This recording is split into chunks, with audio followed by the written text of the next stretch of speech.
All right, we're firing up Thunderfoot. Why do people laugh at creationists? Episode number 29 today. That's how we are going to carry on. Right now, I'm just doing my audio check, making sure that things are coming through like they should. Because you never know. Sometimes they just don't. All right. Looks like they are so far. So, yes, let's carry on. Hello, everybody. My name is Sydney Winston, also known as Ask an Atheist. Welcome to Sapiostream. Today, we are going to continue on with Thunderfoot's series on why do people laugh at creationists.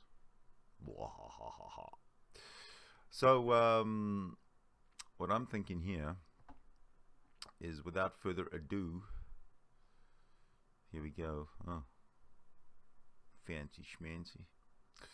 I'm thinking that without further ado, let's sort of hit the play button and continue on with our friend Thunderfoot. I just gotta go find the damn thing. Okay, here we go. Piranhas, ruthless pack killing machines, right? But notice, even in the feeding frenzy, they don't kill each other. Piranhas do not believe in a god, yet they don't do whatever they want. Where do these ruthless killing machines get their moral code about not killing each other from? Well, let's listen to a creationist try to explain this, shall we? This is Rabbi Zacharias, who deems himself mighty among Christian apologetics. Mighty. Firstly, the preacher attempts to gain authority from recalling some anecdotal story of how he converted some skeptical heckler at some top university event. The psychology is simple. I bested an aggressively skeptical intellectual with this argument, so this is a good reason for you to accept it. This is a common ruse among preachers who gleefully bask with smug satisfaction as they recall their stories about how they wittily and roundly demolished these hapless, straw-stuffed opponents. In the current context, the migration of the location of the events points to a completely fictitious account engineered to manipulate the audience. Yes, I remember years ago at the University of Nottingham, as I said to the student at Harvard, a student stood up and said to me, there's no such being as God because of all the evil that is around in the world. I said, can we talk on that for a few moments? He said, yes. I said, remain standing. I'll talk to you. I said, when you say there's such a thing as good, aren't you assuming there's such a thing as evil? That is correct, he said. Aren't you assuming there's such a thing as good? He said, yes. I said, when you say there's such a thing as evil, aren't you assuming there's such a thing as a moral law on the basis of which to differentiate between good and evil? I said, when you say there's such a thing as good, you must assume a moral law. He said, all right, I'll grant you that. I said, but when you say there's such a thing as a moral law, you must posit a moral lawgiver. But that's whom you're trying to disprove and not prove. If there's no moral lawgiver, there's no moral law. If there's no moral law, there's no good. If there's no good, there's no evil. What is your question? And I said, but if you posit such a thing as a moral law, you must posit a moral lawgiver, but that's whom you're trying to disprove, sir, and not prove. If there's no moral lawgiver, there's no moral law. If there's no moral law, there's no good. If there's no good, there's no evil. What is your question? And pause for the easily impressed audience. So that's how Zach sells his snake oil. List a series of points which everyone agrees with, put in your bogus claim about God done it, then quickly recite off all the points of agreement to get the applause from the flock. Can anyone say intentionally deceptive? So let's see what else we can prove with Zach's argument. I was talking with an atheist who did not believe that God jacked it, so I said to him, if you assume there is such a thing as dark, are you not assuming that there is such a thing as night? He said, yes. By assuming there is such a thing as night, are you not assuming that there is such a thing as day? He thought about it and eventually said, yes. By assuming there is such a thing as day, are you not assuming there is such a thing as sunrise? He agreed. So I said to him, if you accept that there is such a thing as sunrise, then you must accept that there is a supernatural, all-powerful being lifting the sun into the air on a giant jack. If God is not jacking it, there is no sunrise. If there is no sunrise, there is no light. If there is no light, there is no dark. Oh, what is your question? Yep, that's right. Proposing a supernatural explanation for sunrise is just as credible as proposing one for morality. Explanation for the origin of morals. How do piranhas know not to kill each other without a supernatural commandment forbidding it? Seems alright. Morals specifically relate to the behavior of individuals within societies. You don't have to think about the required properties of a stable society long to realize that it's impossible to have a society without certain morals. The most obvious example is, of course, if you go and kill other members of the society will not propagate effectively and there will not be a stable society. Mm-hmm. This is largely true whether it be wolves, apes, big cats, killer whales, piranhas or people. Trust is largely the same. For instance, wolves will pool caring for their cubs, but don't eat each other just because no one else is looking. So where is the moral lawgiver here, Zach? So basically, if you have a stable society, you have what may be described as some morals. The property is intrinsic, just like four corners is a property of a square. Good is usually used to describe behaviours that benefit society and evil those that are detrimental to it. Usually evil involves putting personal gain over that of the society. So where do morals originate from? Well, depending on the environment, there can be a selective pressure that favours the survival of animals that cooperate. In such cases, only the animals that cooperate will survive.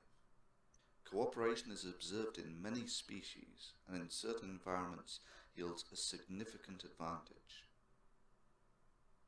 So evolution provides an acceptable naturalistic explanation for morality.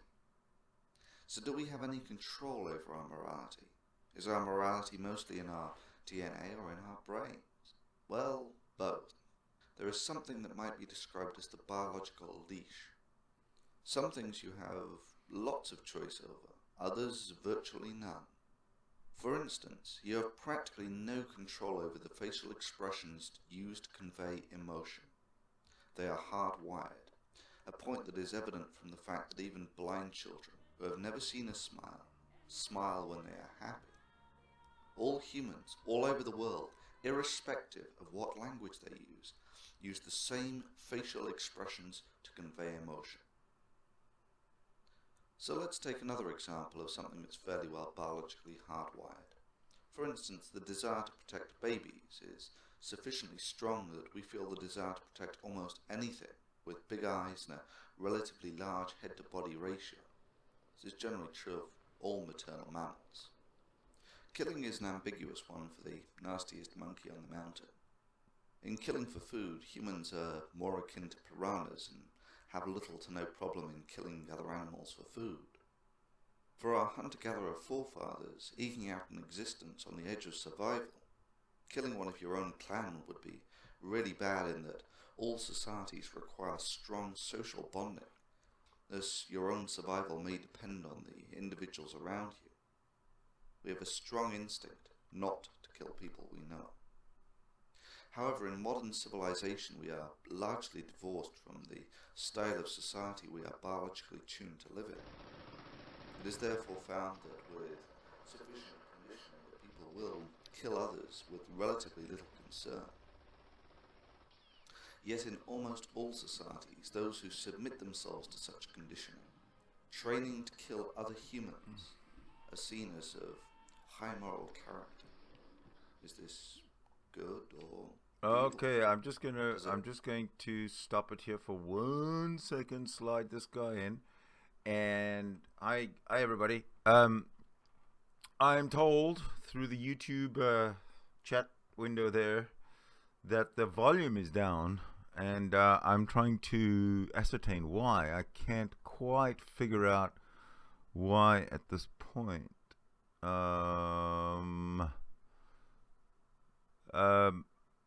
You might want to try taking or raising the volume of your speaker, because I don't know if it's on my side or not, and even if my talking here is coming through. Actually, I can check that on the live feed in just a second. You might want to try. Yeah, mine's coming through fine on the live feed. I don't know about the video itself. I'll tell you what, I'm going to carry on running it, and we'll see if I'll check it. I'll check it again the same way I've just checked this. All right, so let's just carry on running the video. Benefit mankind or not? Is this moral or immoral? What would you do? These are simple questions that cannot be answered simply. Now, there will be those who claim that morals are not relative and so on. These are people who have lived sheltered and pampered lives. Moral absolutes are a luxury that can only be afforded by a rich and prosperous society. Okay, I'm just going to stop it for 1 second while I check the live feed, see what's coming up. Now, there will be those who claim that morals. Ah, all right, I understand now. All right, gotcha. Naturalism. I mean, let's take the usual cause for conflict: resources. Let's put our two families with their absolute morals on an island with only enough food or medical supplies or whatever to sustain one of them. Yeah, absolute morality evaporates quick enough when such individuals are removed from the opulent. I'm stopping, and I'm going to check the volume because I did change it. Families with their absolute morals on an island with only enough food or medical supplies or whatever to sustain one of them. Yeah, absolute morality evaporates quick enough when such individuals are removed from the opulent. I'm stopping. Oh man, that didn't make a damn bit of difference. Sorry guys, carrying on. Luxury of a modern society. Indeed, you don't even need a hypothetical situation to highlight the relativism of morals. Take the very real example of total war. Would you carpet bomb cities containing thousands of children to attain victory? Would you nuke an enemy's cities to attain victory? Would you research a weapon in peacetime that could kill hundreds of thousands? This is not a new dilemma. The Romans, who were smart folk, had a saying for this. Inter arma enim silent leges. In times of war, the law goes silent. So, historically it is observed that the morality of mankind is fairly plastic, with people no different from you or I being okay with respect to slavery, children's collateral damage, and even genocide being morally acceptable. So now that you have some background into why we have the morals we do and how flexible they can be, you'll be probably asking the question, how can I work out if my actions are more or less moral than anyone else's? Well, for the individual interacting locally, the golden rule of treat. So now that you have others as you would be treated as a simplistic start, although obviously the strategy is completely inept on the macroscopic level as it's simply a recipe for being conquered. Arguably a more thoughtful argument is to assess your actions and if you think they will increase the standard of living and the happiness of society.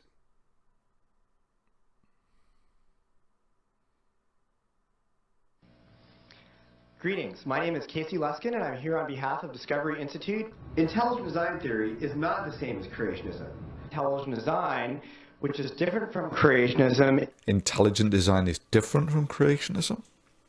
Are you sure about that, Luskin? Are you sure you don't want to just label all scientists as Darwinists and claim that it's all part of a conspiracy against you? Why then do some Darwinists keep trying to conflate intelligent design with creationism? In other words, the charge that intelligent design is creationism is a rhetorical strategy on the part of Darwinists who wish to delegitimize design theory without actually... Okay, I just messed up. Just checking something here. Checking to make sure that... I'm checking to make sure here... Excuse me, just let me just slide myself in here again. I still have an issue with this volume thing. So I want to just see... strategy on the part of Darwinists who wish to... Oh, I think I fixed it. I think I fixed it. So we're just going to give it another try. Stephen, thanks again for... I appreciate you giving me the feedback. Really do. But I think I fixed it after I made a change to the microphone and stuff. So, or to something here, to the ducking. Maybe that was it. Was the ducking part of it? Anyway, yeah, let's carry on, man. Addressing the merits of its case. Just a rhetorical strategy? Oh, really, Luskin? Well, let's see what Dean Kenyon of the Discovery Institute, that's the same intelligent design agency you work for, described intelligent design and creationism in various drafts of his book, Of Pandas and People. In an early draft, he states that creation means that various forms of life began abruptly through the agency of an intelligent creator with their distinctive features already intact. Fish with fins and scales, birds with feathers, beaks and wings, etc. In a later edition of the book, he states that intelligent design means that various forms of life began abruptly through an intelligent agency with their distinctive features already intact. Fish with fins and scales, birds with feathers, beaks and wings, etc. Yeah, sure, Luskins, it's all just a rhetorical strategy by a conspiracy. This all came out in the Dover court case back in 2005, when a judge ruled on the crushing weight of the evidence that, in making this determination, we have addressed the seminal question of whether intelligent design is science. We have concluded that it is not, and moreover that intelligent design cannot uncouple itself from its creationist and thus religious antecedents. But wait, maybe I'm being unfair. Let's take a look at the interview with Luskin on Fox and Friends. Just watch as he nods in eager agreement as the host describes the conflict between creationism versus Darwinism as being white hot, all under the banner title of Evolution versus Creationism. To evolution in textbooks, the fight over how to teach the subject, evolution, should have been over, but some textbooks are still getting it wrong, raising the question, should the board be stripped of its power to choose textbooks? Joining us right now from the Discovery Institute, an organization that has been heavily involved in the Texas case, is Casey Luskin. Good morning to you, Casey. Thanks for having me. Okay. Now, your problem, and the whole thing, creationism versus Darwinism, is white hot these days. Your main problem with science books is that they take a one-sided look at evolution, right? That's exactly right. Unfortunately, the vast majority... Ironically, back in 2007, Luskin published a paper in the Montana Law Review titled Intelligent Design Will Survive Kitzmiller versus Dover. That's the court ruling I referred to earlier. The immediate irony being that neither Luskins nor the Discovery Institute seem to have the conviction of their own words. Contrary to claims that you may have heard, we do not support the teaching of creationism, nor do we favor putting intelligent design, which is different from creationism, into the Texas science standards. And in fact, our position at Discovery Institute is that intelligent design should not be required or mandated. Although Discovery Institute does not advocate requiring the teaching of intelligent design in public schools, it does believe there is nothing unconstitutional about discussing the scientific theory of design in the classroom. Incidentally, Luskin, it really doesn't matter what the Discovery Institute believes is constitutional or not. It has already been ruled that intelligent design is just a rebranding of creationism. Your beliefs on the matter are simply an irrelevance here. Luskin's papers are of course an utter bore to read unless you fancy the sport of exposing creationists in Discovery Institute clothing. The disguise in this case is comically superficial, and one is spoilt for choice. But one of the more obvious gems being the first line of the conclusions. The opinion of Kitzmiller is a misguided attempt on the part of a federal judge to settle a controversy over science and religion that properly belongs to practicing scientists and religious groups. Yeah, Tell me again, Luskin, how intelligent design is a scientific theory and not just a rebranding of creationism. But it gets better. Luskin makes many Freudian slips like this. Creationism is much different. It is focused on defending a literal reading of the Genesis account, usually including the creation of the earth by the biblical God a few thousand years ago. Wow, Luskin, creationism can only be defined as a literal interpretation of the biblical book of Genesis. But it gets even better than that. On Luskin's Discover Institute page, he states that he is co-founder of the Intelligent Design and Evolution Awareness Center, a non-profit helping students to investigate evolution by starting idea clubs on college and high school campuses across the country. And when you look at their webpage, it states that Idea Center leadership, and yet that includes Luskin, believes that the identity of the designer is the God of the Bible. Let me read that again. The Intelligent Design and Evolution Awareness Center's leadership, which includes Luskin, states that they believe that the designer is the God of the Bible, and yet Luskin will sit in front of a camera with a straight face and say, Unlike creationism, the scientific theory of intelligent design is agnostic regarding the source of design and has no commitment to defending Genesis, the Bible, or any other sacred text. Casey Luskin and the Discover Institute, welcome to your new home at Why Do People Laugh at Creationists. But let's take a look at your publication, shall we? First, the Journal of Church and State. Yeah, that's an interesting journal to put forward a case for intelligent design as science. Citation 0. That means that no one who read it deemed it important enough to mention. Hardly a hot article, is it, Luskin? But let's take a deeper look. First and second search terms, creationism and intelligent design. Rather peculiar search terms for someone who thinks that they are entirely different. The abstract reads, review several laws to assess the ability to present creation science, intelligent design theory, or scientific criticism of evolution in public school districts in the US which have various teaching viewpoints. Restrictions faced by the teaching of creation science.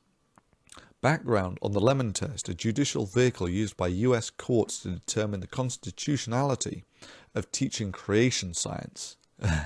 Creation science. Nature of intelligent design theory. Oh, single author paper, Casey. No one else to blame on this one. The second paper is actually a legitimate peer-reviewed science paper using methods such as argon dating of rocks about 6 million years old. Congratulations, Casey, you've not been a complete waste of skin. But really, Casey, maybe you should spend some of your effort trying to explain to young Earth creationists about radiometric dating. You know, this sort of thing. The dating methods that evolutionists rely upon to assign millions and billions of years to rocks are very inconsistent and based on unproven and questionable assumptions. Rather than sowing disinformation about evolution. Then lastly, we come to the funniest of all of them. Progress in complexity, information and design. Come on, tell us about it, Luskin. There is also now a peer-reviewed journal that focuses on design theory, progress in complexity, information and design, which has an editorial advisory board of more than 50 scholars from relevant scientific disciplines, most of whom have university affiliations. Now, know what you're thinking? That sounds suspiciously like a journal founded specifically by intelligent design creationists, simply so they could publish their pseudoscience. Well, yeah, sure, the webpage does look very amateurish, but let's not hold that against anyone. Editorial board headed by intelligent design proponentist and Discover Institute fellow William Dembski. I wonder how many of the 8 editions of the journal Dembski is published in. 7. But it gets better than that. The last edition of the journal was in 2005. Yep, that's right. No sooner had it been ruled in 2005 that intelligent design was just a rebranding of creationism, and therefore couldn't be taught in US schools. The intelligent design movement abandoned its peer-reviewed journal. Presumably it's a waste of time. Indeed, the last I heard, Dembski was teaching intelligent design at a Southern Evangelical Seminary. Ah, the Southern Evangelical Seminary, world-renowned for their peerless academic prowess and their state-of-the-art research facilities. However, ID proponentists of the Discovery Institute, such as Luskins here, are still intent on spreading disinformation on evolution. And while they do, why do people laugh at creationists who will be only too happy to call them on it? Behold, behold, behold. All right. There's nothing like a good old laugh at creationists. And we're doing that today. Okay, we've just finished 2 of those. We got 47 in total. This is, I believe, the 4th episode of Why Do People Laugh at Creationists by Thunderf00t. I think the shout out should go to Thunderf00t because these are brilliant. I mean, creationists are as dumb as Thunderf00t is brilliant. That's the message I'm getting from good old Dr. Thunderf00t. The volume issues that I see are out there. I'm trying to work on.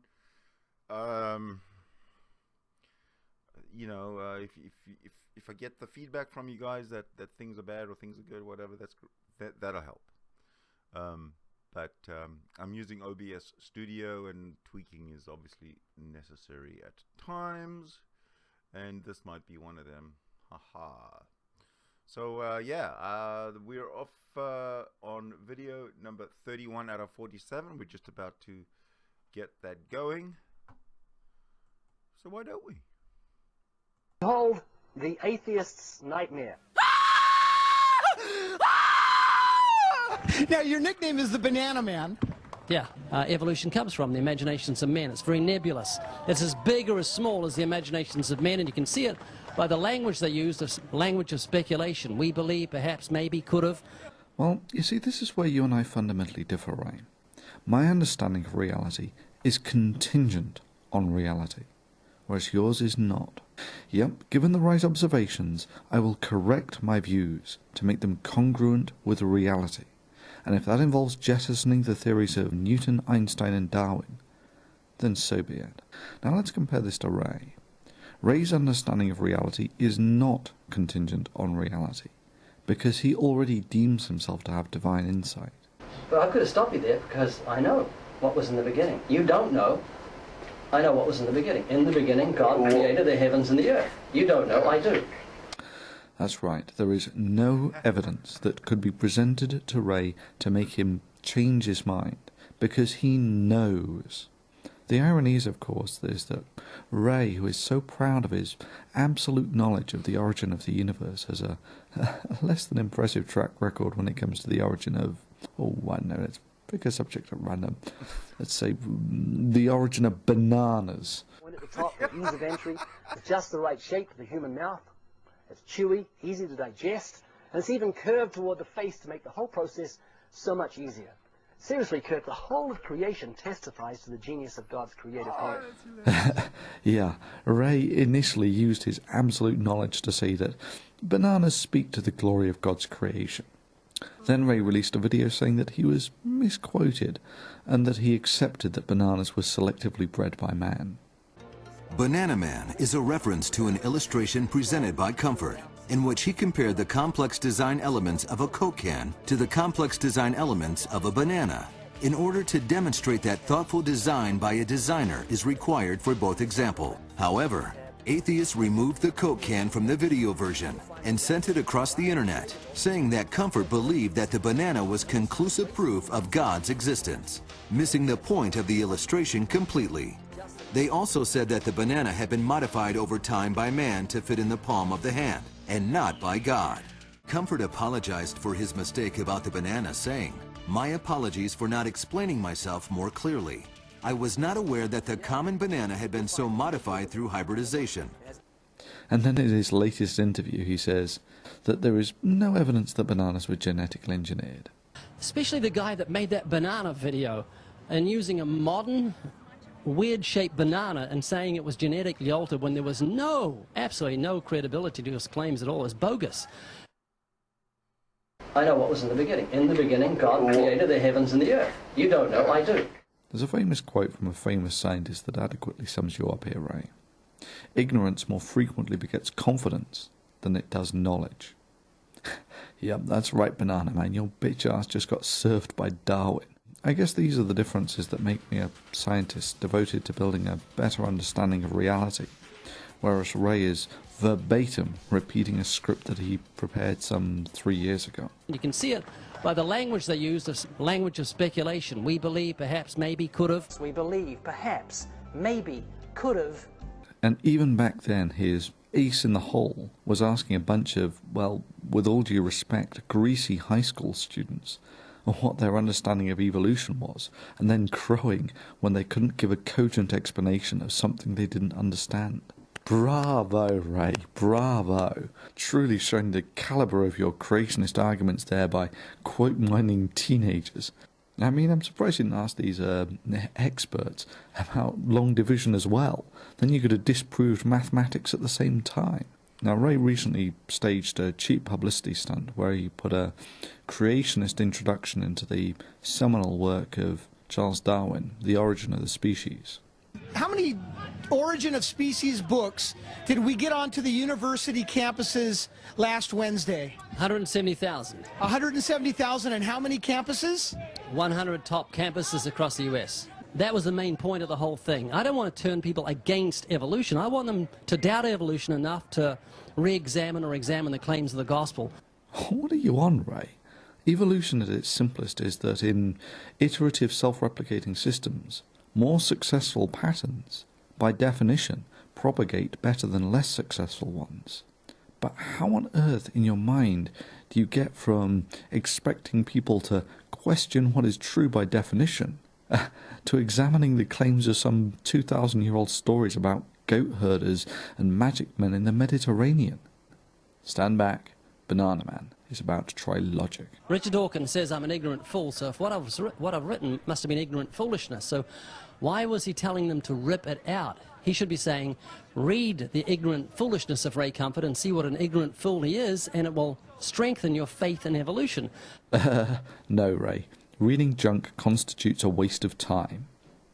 Yes, it's true that by reading your introduction you can come to the stunning conclusion that a man who thinks he knows with absolute certainty the origin of the universe, something that has eluded the minds of the smartest people on the planet, but doesn't know where bananas come from, is intellectually challenged.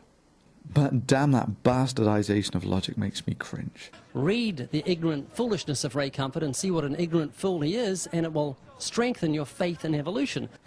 No, determining that Ray is a moron does not impact on the veracity of evolution any more than it impinges on the credibility of atomic theory. And Ray, faith is belief in something without evidence. Evolution stands on its ability to describe the facts. You know, the evidence that we have in reality. Strengthen your faith in evolution, but he's afraid of the gospel that it contains. That's an interesting conjecture, Ray. But where are my manners? Afraid Let me of let the Banana gospel. Man field the answer to that. Blog to hundreds of atheists each day who are waiting for anything that comes out of my mouth so they can rip it to shreds, but they hang around me like... Someone says, why do you call this atheist central? It's because atheists hang around me like bugs hang around a campfire. I can't get rid of them. I'm slapping them, say, go away. No, we're staying here. It's like a train wreck. We want to see what's going to happen next. Yep, that's right, Ray. This is the reason why people hang around you. Because you're a clown. It's not because they fear anything you have to say. They hang around you for the lulz. Dawkins suggests that you rip the introduction out because Dawkins isn't in it for the lulz. He's an educator. And your introduction is comparable to putting an introduction in a book about leprosy, saying that it's nothing to do with bacteria, and that God describes how to cure leprosy in the Bible by killing a bird and then dipping another bird in the blood of the first and then letting it go, and then getting all surprised when healthcare professionals of one sort or another get kind of pissy at you. So I want to thank that lady that put the Origin of Stupidity video on. That got well over 1 million views advertising the book. By that lady, I assume you're referring to the fiery sex bomb goddess of Oh My God, It's Chris. Yeah, I'd like to thank her too. Nice one, Chrissy. I really appreciate it, because that was free publicity, and they've done a great job. So in essence, the atheists have catapulted Way of the Master, your ministry about evangelism, Jesus Christ, God, to the next level, haven't they? Yeah, Ray. I love the desperate attempt to put a positive spin on it. But face it, it was free advertising for, as you put it, a train wreck. I guess another fundamental difference between us, Ray, is I would not be happy for free publicity as Banana Man or Mr. Moron performs another unintentionally funny intellectual train wreck. However, you have stepped up to the plate, and in this role, both of us seem to be happy. Regrettably, we lost PCS, but I'm perfectly happy for Banana Man to succeed him in all of his offices. But in their effort to make him look foolish, Atheists gave Ray Comfort an international platform for his message. Behold, behold, behold, the atheist's nightmare. Yeah, that's almost right. Ray is famous for being an idiot. But even if this did somehow transfer as publicity for the Bible, anyone in product promotion or brand image would projectile vomit, Exorcist style, that the idea of having this sort of promotion, it'd be kind of like having a lead paint manufacturer endorsing a line of toys for children. Ray is aware of his train wreck persona too, and you have to look no further than his attempts to rewrite history to realise this. Firstly, claiming that his banana argument was valid but misquoted. However, Atheists removed the Coke can from the video version.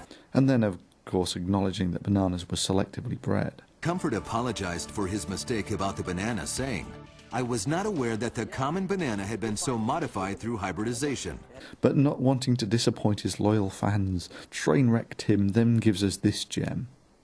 However, the truth remains that God gave man the knowledge and ability to modify it, so that it perfectly fit into his hand. He did the same with big dogs, so they can fit into his car. Yeah, sure, Ray. 30,000 or so years ago, when man first started selectively breeding the domestic dog, he thought, we should breed a small dog such that in 30,000 years' time when we invent the car, our dogs will fit in it. Anyway, sometime later, Banana Man gives up trying to justify his bananas prove God argument is valid but misquoted, and happily performs the routine as legitimate humour. The banana and the hand are perfectly made one for the other. You'll find the maker of the banana, Almighty God, has made it with a non-slip surface. It has outward indicators of inward contents: green, too early, yellow... Yeah, this is the champion of creationism, performing his argument for God as legitimate humour. Way to fill PCS's shoes, Ray. I mean, to make a Why Do People Laugh at Creationists video, you need someone of the calibre of PCS. But to make a Why Do Creationists Laugh at Creationists video... Hold on a second. PCS? I thought that was Venom Fang X. How does Venom Fang X become PCS, and then PCS disappears from the internet? That seems to be what Thunderfoot seems is kind of getting at or referring to or something. All right. That was my little question. If somebody could answer it for me in somewhere, that would be good. That requires a banana man. Notice the point at top for ease of entry. Just the right shape for the human mouth. Chewy, palatable, good for you. And the maker has even curved it toward the face to make the whole process so much easier. That's if you get it the right way around. Way to represent, Banana Man. Way to represent. Now, Okay, before we carry on, we will just have a break. Slide myself back in and say, we've been going for 40 minutes, just about. Thank you very much for hanging in there. I'm pissing myself laughing too. Let me just share what I'm... it's not that I'm talking to myself. I'm talking to my invisible imaginary friend. No! I'm actually talking to... Who am I talking to here? I am talking to our man Steve Punk is on the YouTube chat. Hello, Steve. How you doing? Go Gunners. Go Gunners. Go down, maybe. More down the table. Do we ever see Darth Dawkins? The only time I ever see Darth Dawkins is on Darwin's Greatest Hits. That's the only time I ever see him. But if he's watching this, he's welcome to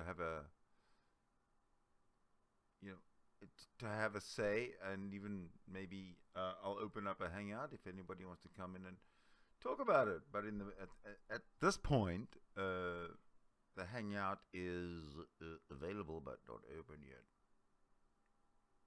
We'll see how it goes. But essentially, to catch up, for those who haven't been watching along with the series, let me just get up close and personal with you. Okay, so for those who haven't been watching, we are watching right now a series put together by Thunderf00t called Why Do People Laugh at Creationists? It's 47 parts. We are on part number 32, segment number 4, I think. I've kind of been splitting it up as I needed to in terms of time and stuff. So, let's just carry on. Godless will answer you. I slid into myself. What an idiot. Okay. That looks like a hovened creature coming up, doesn't it? Understand, evolution is not a science. It is a world view, just like Christianity is a world view. So how is somebody that looks at the world through the lens of evolution going to view life? How are they going to answer the basic questions of life? Who am I? Evolution tells us we're just an accident, the result of random chance. The product of random chance, you say? Yeah, sure, the same way it's random chance that day follows night. Well, for certain, both I and you are unique. But what is it that makes you unique? Is it your property, your technology, your spouse, or your siblings, your children? Or is it something more intrinsic, like your DNA? Well, it turns out your genome will fit uncompressed on about 1 gigabyte. But that's not the part of the genome that's unique to you. Virtually all of this is identical to that of your neighbours. The bit of the genome that's unique to you is only about 10 megabytes. That means that your typical iPod with maybe 30 gigabytes of memory can store the genetic uniqueness of about 3,000 people on something that will fit in the palm of your hand. Now let's follow that thought for a moment and say that the potency of a system is related in a loose way to the information within that system. Well, to be honest, the genome is basically only the instructions, if you like, for the make human process. And part of that make human process includes the brain. Now it's kind of fuzzy to work out how much memory the brain has, but it's typically estimated on the order of terabytes. Now, the design of an informational storage device that can hold more information than that design itself is not exactly an earth-shattering concept. For instance, the blueprints and design specs for the make hard drive function are probably only on the order of a few gigabytes or so. And that's massively smaller than the storage that these devices have. So is it your brain that makes you special? Well, it's certainly a big part of it. But as individuals, humans are unimpressive creatures. They really only come into their own when they start to work in groups. For instance, one man versus a tiger is one well-fed tiger, 100% probability. 10 coordinated people versus one tiger is one nice tiger skin rug, 100% probability. This change in group behavior is doubtless due to tiny changes in the genome that promotes communal behavior, but this has a very large effect on the survivability of the individuals. For instance, 10 specialists, the farmer, the farrier, the blacksmith, that sort of thing, will carry significantly more knowledge than 10 individuals who do not work as a coordinated group. That is, they have better informational potential as 10 people all trying to remember specialized information than 10 people all trying to learn 10 times as much as will fit into their soft, squidgy human brains. You know, it's that you do better with 10 specialists than you do with 10 jack-of-all-trade, master-of-none types. But there's more to it than working in teams. People die, and when they do, their knowledge is lost, bar what's taught to the next generation.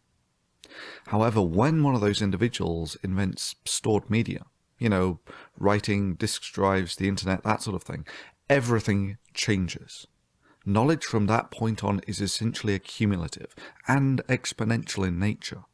Knowledge enables large groups to coordinate and work together, and it enables machines that can do the work of thousands of men. It enables healthcare, clean water, understanding disease, and so on. So you see, from these minuscule tweaks in the DNA, massive effects can ensue. Those relatively modest changes that promote group formation can greatly increase the potency of a community. After this, genetic selection plays a diminished role, as the selection criteria that determines who dies and who doesn't is essentially down to the stored knowledge of societies. Communities that can treat smallpox will survive better than those that cannot. Communities that can treat water survive better than those that cannot. Societies with World War II era weaponry simply cannot challenge modern military equipment on the battlefield. But it's the pace that this knowledge can be gathered at that's the real knee-weakening factor. I mean, merely over the last few decades, I've seen vast changes in our civilization. When I was young, there was no such thing as a personal computer. And now, just over one generation further on, it's difficult to find any aspect of our lives that does not benefit from this technology. Our genetics are now essentially in a state of stasis, when one considers the growth of the knowledge of mankind. Looked at in such terms, the potency of mankind is a product of several factors, which contain elements that could be described both as genetic and group survival terms. However, one thing is overwhelmingly clear, and that's for mankind, knowledge is the principal factor. Knowledge is the enabler of both societies and the species. Knowledge is now the prime factor in deciding the survivability of individuals. Knowledge is the future, and intentionally intellectually corrosive muppets like this. I believe the Bible is the infallible, inspired, inerrant word of the living God. I believe it from cover to cover. Amen. And I believe the evolution theory that's being taught in our schools is one of the dumbest and most dangerous religions in the history of humanity. Just cannot be ignored. Presented with such arguments, it's baffling that so many politicians do not have education. That's the propagation of knowledge. And research, that's the acquisition of new knowledge. And countering the disinformation sown by pseudoscientists as the top items on their agenda. Now let's compare this previously presented perspective to that of a creationist. Who am I? Evolution tells us we're just an accident, the result of random chance. But the Bible says we are fearfully and wonderfully made in the image of our Creator. Well, fundamentally, no. We are a hierarchical, social species. Something an individual God can never be. It's tautological that a single individual cannot form a hierarchical social structure. Why am I here? Evolution leaves us without an answer. There is no purpose to life. Well, again, no. You have a purpose and a vested interest in the benefit of the society that raised your living standards and life expectancy beyond any ramblings from any Bronze Age myth book. I mean, really, it's a direct challenge. Present anything in the Bible or similar that conveys what we are and how our species functions better than I have shown in this video. But again, it shows this harsh contrast. I could concisely and comprehensively convey complex concepts, clear of the confusion of convolutional clouding. But the Bible bombastically and bitterly bombs, as belied by its bleakly bad bungling. Where am I going when I die? Well, if evolution is true, don't worry about it. You got nothing to lose. But if creation is true, you have everything to lose by not considering this fundamental question of life. Well, this seems a pretty shallow and manipulative play on the sense of self-preservation that we must necessarily have. Well, leastwise, those who don't have one are unlikely to have lived long enough to watch this video. However, everyone watching this video does have a brain, and now that brain has been introduced to an overview of mankind and your position in it. Immortality is an elusive concept for volatile genes, organisms, organs and ideas. Self-preservation is merely the introspective fear of the termination of an organ. But for those who perceive the part of an individual in the grand scheme of things, they gain an enhanced potential to shape the thoughts and behaviours of things long after their brain ceases to function. In this sense, for the lesser, as for the greater, the footprints of the individual in the sands of time will echo into the future. But ultimately, for reasons that should be explicitly clear in this video, Bronze Age religion is an inhibiting influence on the progression of mankind. Thankfully, in the open and free global forum of ideas, this intellectually erosive concept is progressively more unviable, and I believe we serve the coming man, society and ourselves in challenging it by decree of open contest. So bring it on. Excellent. All right. This segment is going to end there. So we got through to number 32. Next time we'll start at number 33. It looks like our friend Evan Phillips, Nephilim Free, coming up for our next segment. I want to give you an idea of what's coming up. I got some ideas. Firstly, the idea of challenging the Trinity is foremost in my mind, because this Trinity is Christianity.